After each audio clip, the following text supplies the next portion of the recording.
Module number 1.11.01. Topic name ICT and Internet. ನಮಸ್ಕಾರ ಸ್ನೇಹಿತರೆ, ICT ಮತ್ತು ಇಂಟರ್ನೆಟ್ನಲ್ಲಿ ಮಾಡ್ಯೂಲ್ನ 2ನೇ ಭಾಗಕ್ಕೆ ಸುಸ್ವಾಗತ. 2ನೆಯ ಭಾಗದಲ್ಲಿ ನಾವು ಕಲಿತದ್ದನ್ನು ತ್ವರಿತವಾಗಿ ಮರುಪರಿಶೀಲಿಸೋಣ. ಪಾಯಿಂಟ್ ನಂಬರ್ 1, ಪವರ್ ಪಾಯಿಂಟ್ ಪ್ರಸ್ತುತಿಗಳನ್ನು ಸಿದ್ಧಪಡಿಸುವುದು. ಪಾಯಿಂಟ್ ನಂಬರ್ 2, ಹಾರ್ಡ್ವೇರ್ ಮತ್ತು ಸಾಫ್ಟ್ವೇರನ್ನು ವಿವರಿಸಿ. 3ನೆಯ ಭಾಗದಲ್ಲಿ ನಾವು ಈ ಕೆಳಗಿನವುಗಳ ಬಗ್ಗೆ ಕಲಿಯುತ್ತೇವೆ. ಪಾಯಿಂಟ್ 1, ಡಿಸ್ಟೆನ್ಸ್ ಲರ್ನಿಂಗ್ ಪರಿಚಯ. ಪಾಯಿಂಟ್ 2, ಆನ್ಲೈನ್ ತರಗತಿಗಳು. Point 3, video conferencing. ನಮ್ಮ ಪಟ್ಟಿಯಲ್ಲಿನ ಮೊದಲನೇ ವಿಷಯದೊಂದಿಗೆ ನಾವು ಇಲ್ಲಿ ಪ್ರಾರಂಭಿಸುತ್ತೇವೆ. ಸ್ನೇಹಿತರೆ, ನಾವು ಈಗ ಡಿಸ್ಟೆನ್ಸ್ ಲರ್ನಿಂಗ್ ಬಗ್ಗೆ ತಿಳಿಯೋಣ. ದೂರ ಶಿಕ್ಷಣ ಎಂದರೇನು? ಡಿಸ್ಟೆನ್ಸ್ ಲರ್ನಿಂಗ್ ತರಗತಿಯಲ್ಲಿ ಶಿಕ್ಷಕರೊಂದಿಗೆ ನಿಯಮಿತವಾಗಿ ಮುಖಾಮುಖಿ ಸಂಪರ್ಕದಲ್ಲಿರದೆ ದೂರದಿಂದಲೇ ಕಲಿಯುವ ಒಂದು ವಿಧಾನವಾಗಿದೆ.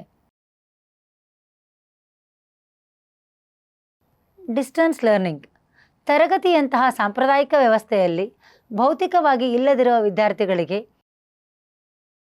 ಸಾಮಾನ್ಯವಾಗಿ ವೈಯಕ್ತಿಕ ಆಧಾರದ ಮೇಲೆ ಶಿಕ್ಷಣ ಮತ್ತು ಸೂಚನೆಯನ್ನು ತಲುಪಿಸುವ ಒಂದು ವಿಧಾನವಾಗಿದೆ.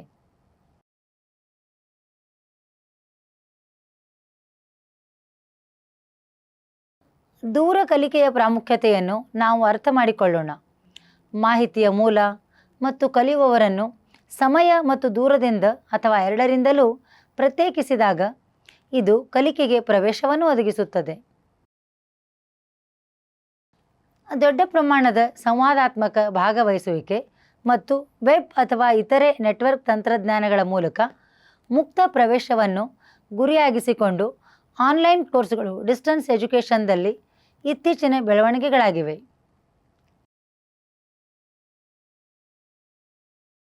ವಿತರಿಸಿದ ಕಲಿಕೆ, ಕಲಿಕೆ, ಆನ್ಲೈನ್ ಕಲಿಕೆಯಂತಹ ಹಲವಾರು ಇತರ ಪದಗಳು ಸಹ ಸ್ಥೂಲವಾಗಿ ದೂರ ಶಿಕ್ಷಣಕ್ಕೆ ಮಾತ್ರ ಎಂದರ್ಥ. ಆದಾಗ್ಯೂ ದೂರವು ಅತ್ಯಂತ ಹಳೆಯ ಮತ್ತು ಸಾಮಾನ್ಯವಾಗಿ ಬಳಸುವ ಪದವಾಗಿದೆ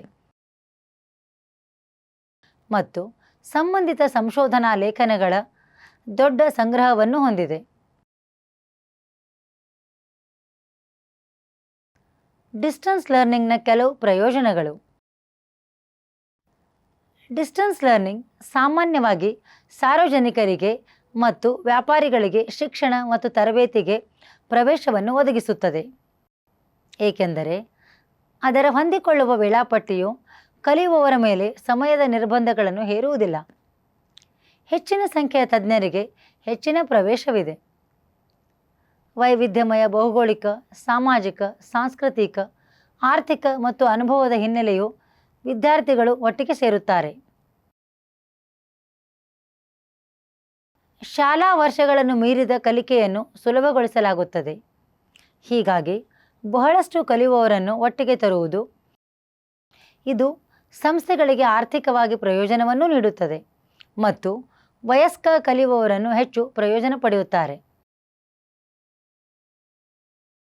ಡಿಸ್ಟೆನ್ಸ್ ಎಜುಕೇಷನ್ ಕಾರ್ಯಕ್ರಮಗಳು ಸಾಂಸ್ಥಿಕ ನಾವೀನ್ಯತೆಗೆ ವೇಗವರ್ಧಕವಾಗಿ ಕಾರ್ಯನಿರ್ವಹಿಸುತ್ತವೆ ಮತ್ತು ಮುಖಾಮುಖಿ ಕಲಿಕೆಯ ಕಾರ್ಯಕ್ರಮಗಳಂತೆ ಕನಿಷ್ಠ ಪರಿಣಾಮಕಾರಿಯಾಗಿವೆ. ಭಾರತದಲ್ಲಿ ಬಹುತೇಕ ಎಲ್ಲ ವಿಶ್ವವಿದ್ಯಾನಿಲಯಗಳು ಡಿಸ್ಟೆನ್ಸ್ ಎಜುಕೇಷನ್ ಕಾರ್ಯಕ್ರಮಗಳನ್ನು ನಡೆಸುತ್ತಿವೆ.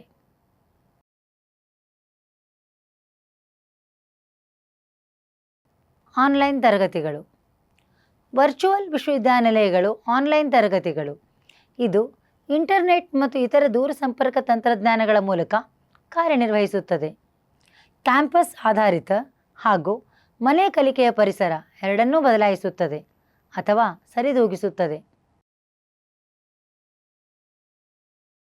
ಆನ್ಲೈನ್ ತರಗತಿಗಳು ಡಿಸ್ಟೆನ್ಸ್ ಲರ್ನಿಂಗ್ ಭಾಗವಾಗಿರಬಹುದು ಮತ್ತು ಸಾಮಾನ್ಯ ಸೂಚನಾ ಕ್ರಮವೂ ಆಗಿರಬಹುದು.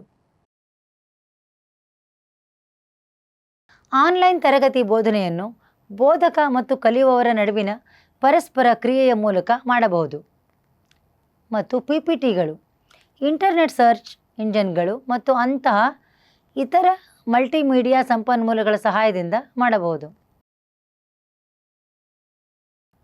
ವಿಡಿಯೋ ಕಾನ್ಫರೆನ್ಸ್ ಎಂದರೇನು? ವಿಡಿಯೋ ಕಾನ್ಫರೆನ್ಸಿಂಗ್ ಎನ್ನುವುದು ನೇರ ಸಂವಹನಕ್ಕಾಗಿ ಮೀಸಲಾದ ವಿಡಿಯೋ ಸಂವಹನ ಮತ್ತು ನೆಟ್ವರ್ಕಿಂಗ್ ತಂತ್ರಜ್ಞಾನದ ಸಂಯೋಜನೆಯಾಗಿದೆ. ಇತರ ಜನರ ಗುಂಪುಗಳೊಂದಿಗೆ ಸಂವಹನ ನಡೆಸಲು ಕಾನ್ಫರೆನ್ಸ್ ಕೊಠಡಿಯಲ್ಲಿ ಒಟ್ಟುಗೂಡುವ ಜನರ ಗುಂಪುಗಳಿಂದ ಇದನ್ನು ಹೆಚ್ಚಾಗಿ ಬಳಸಲಾಗುತ್ತದೆ. ಆದ್ದರಿಂದ ಸ್ನೇಹಿತರೆ, ಇದು ICT ಮತ್ತು ಇಂಟರ್ನೆಟ್ನಲ್ಲಿ ಈ ಮಾಡ್ಯೂಲ್ನ 3ನೇ ಭಾಗದ ಅಂತ್ಯಕ್ಕೆ ನಮ್ಮನ್ನು ತರುತ್ತದೆ. ನಾವು ಕಲಿತದ್ದನ್ನು ತ್ವರಿತವಾಗಿ ಮರುಪರಿಶೀಲಿಸೋಣ. ಪಾಯಿಂಟ್ 1 ಡಿಸ್ಟೆನ್ಸ್ ಲರ್ನಿಂಗ್ ಪರಿಚಯ, ಪಾಯಿಂಟ್ 2 ಆನ್ಲೈನ್ ತರಗತಿಗಳು, ಪಾಯಿಂಟ್ 3 ವಿಡಿಯೋ ಕಾನ್ಫರೆನ್ಸಿಂಗ್.